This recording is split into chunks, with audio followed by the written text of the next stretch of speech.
What a painful sight for President Vladimir Putin. The troops he sent to Syria to shore up Russian influence in the Middle East 9 years ago, forced to retreat, moving in convoy along the road north from Damascus this morning. For Syrians watching them pass, not so painful. Without Russian support, Bashar al-Assad would probably have fallen long ago.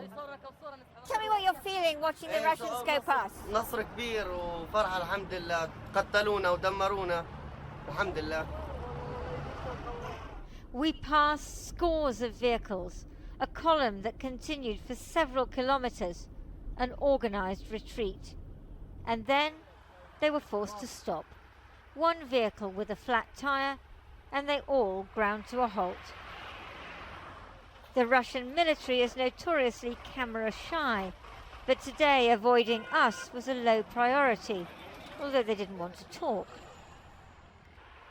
At their height, the Russians had some 5,000 troops on the ground in Syria. Many were withdrawn when they invaded Ukraine in 2022. Here they were infamous for the destruction they wreaked from the air. But that's all over. The rebels they've been fighting are now the ones in power.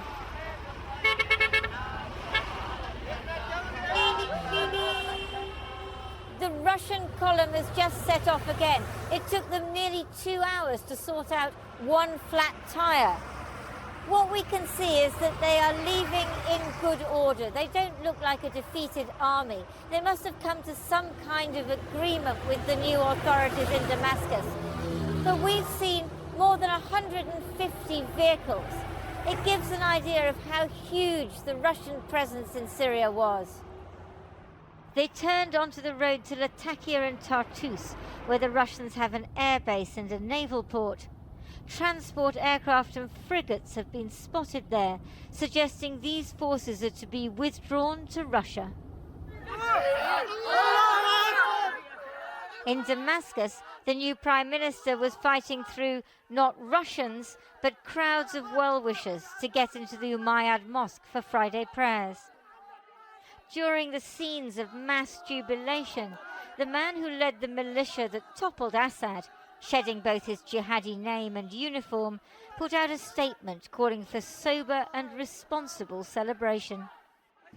أود أن أبارك للشعب السوري العظيم انتصار الثورة المباركة وأدعوهم للنزول إلى الميادين للتعبير عن فرحتهم بذلك دون إطلاق الرصاص وترويع الناس ثم بعد ذلك لنتجه إلى بناء هذا البلد وكما قلناها منذ البداية منصورة بعون الله والسلام عليكم ورحمة الله وبركاته.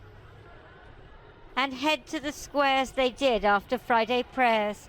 The biggest crowds were in Damascus, but all over the country people came out to celebrate the downfall of the Assad regime just 5 days ago. So much has happened since then, an entire nation transformed, looking back in pain and forward in hope. Syrians may be happy to see the Russians go, but other regional powers are jostling to take their place, stepping into the void left by decades of dictatorship and war. And Lindsay joins us now from the city of Homs. Lindsay. Aisha, it might be nice to think that Syrians could be masters of their own fate, that they could choose what kind of government they wanted and that would be that. But of course, that's not how the world works. The US Secretary of State Antony Blinken has been in Turkey and in Iraq over the last 2 days. They're very worried. On the one hand, the Americans, of course, are thrilled to see the Russians being pushed back along with Hezbollah and the Iranians. On the other hand, they're very worried that this new dispensation in Syria will lead to the rise of Al-Qaeda and ISIS again. And of course, the new leader, Ahmed al-Farah, used to be called al-Julani under his nom de guerre, is still sanctioned. So that the Americans aren't quite sure what to do. You've got the Israelis bombing, you've got the Turks bombing because of the Kurds. And then what about the Russians? Now, that port at Tartus is very important to the Russians. They want to keep it because it's from there, it's their jumping off point for all of what they're doing in Africa. Of course, remember how in the Sahel in West Africa, Russia is increasingly influential. And there are 2 ships loaded with wheat for Syria off the port at the moment. That is the Russians' bargaining chip. It may not be so easy for the new Syrian government to get rid of the Russians as they would like. Lindsay, thank you. Lindsay Hilson in Homs there. While many Syrians celebrate, others continue their desperate search for loved ones disappeared by Assad's brutal regime. When the doors of the country's prisons were thrown open, it led to joyful reunions for some, but heartbreak for others. And many are still searching for answers, clinging to the hope that their missing relatives are alive, as our Foreign Affairs correspondent Porrick O'Brien explains in this report, which contains graphic and upsetting images. Bashar al-Assad's father enlisted a former Nazi officer to design his intelligence and torture operation. One of its pillars, Sednaya prison. Thousands freed from there on Sunday. Now imagine what it would have been like in the days after the Nazi concentration camps were liberated. Imagine the surrounding hospitals and morgues filling up, the search for the missing. Tragically, no need to imagine anymore. All day long outside Al-Mushtahid Hospital, people come to try to find their loved ones among the pictures of the dead. Khader's father was detained 12 years ago. His face is not on the wall, so still no closure.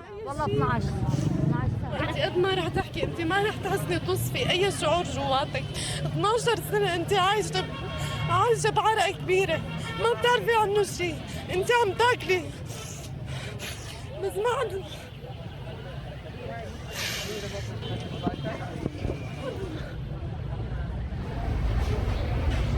Inside the hospital morgue, people step around the corpses on the floor.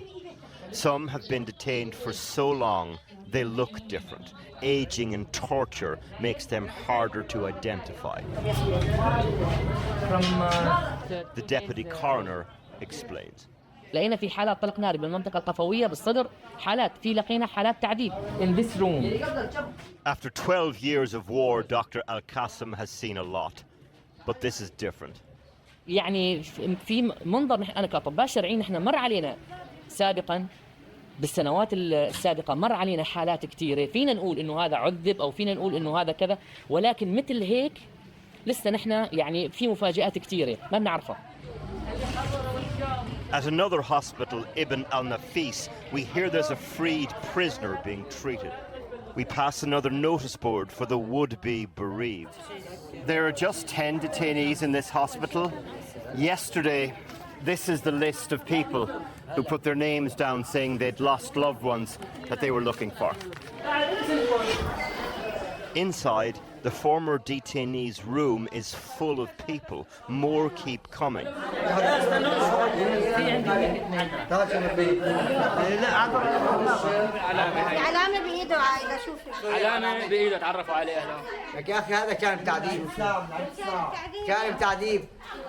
The man they're talking about doesn't speak. He appears severely mentally impaired. No one knows his name.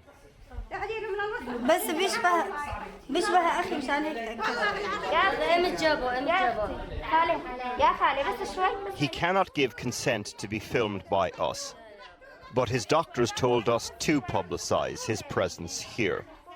In the absence of DNA testing kits, there is no way to identify him.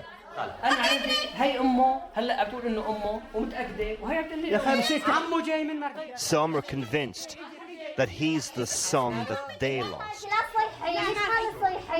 They are one of the hundreds of thousands of imprisoned or disappeared by the regime.